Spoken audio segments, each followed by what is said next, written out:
We're talking baseball with Brian Stahl and Chris Duncan, exclusively on 101sports.com.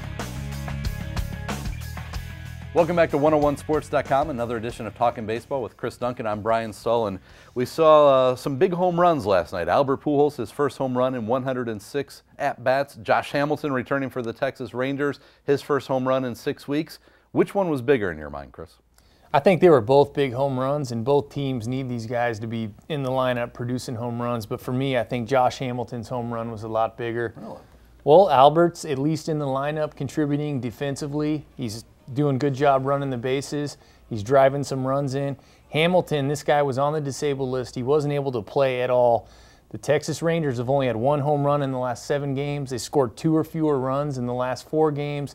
This team needs him back in the lineup. He's an MVP player, and they're really happy to have him and Cruz back in the lineup. Now, see, I'm going to take Albert Pujols because this is the longest stretch of his career that he's gone without a home run. And while I don't think he's worried about what's being said on 101 ESPN, it does appear that Albert's aware of some of those things. We saw him jump at Jim Joyce last night, which I can't remember the last time we saw Albert argue a strike call. I think this whole thing has kind of started to get to him a little bit. I think he's aware that he hadn't hit the home run. I think this may be a case where, now that he's got one, maybe he can take that deep breath and get going. I think that was a huge home run for Albert Pujols last night. Yeah, that's a great point. When you're in one of these home run droughts, it's really easy to get away from your approach. To hit home runs, you got to go up there with 100% conviction, sticking to your game plan, looking for a ball out over the plate, and trying to drive it up the middle. If at all when you're up there, you get away from your game plan and you start cheating a little bit to try to pull the ball and you try to make up and try to hit that home run, you're gonna make things a lot worse and find yourself in a big-time home run drought. Yeah, home runs big for both of the guys last night, both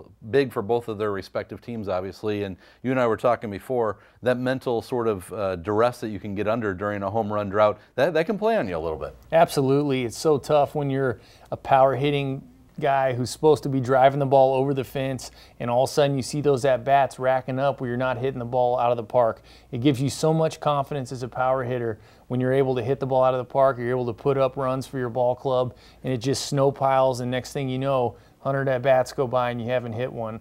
I think this is the longest drought of Albert's career, and he's an unbelievable player, and he's going to get back on track. But I definitely know the stress of going through that. All right, well, we'll see a week from now who's hit more home runs after their big performances last night. That's Chris Duncan. I'm Brian Stahl. This has been Talking Baseball on 101sports.com for 101 ESPN.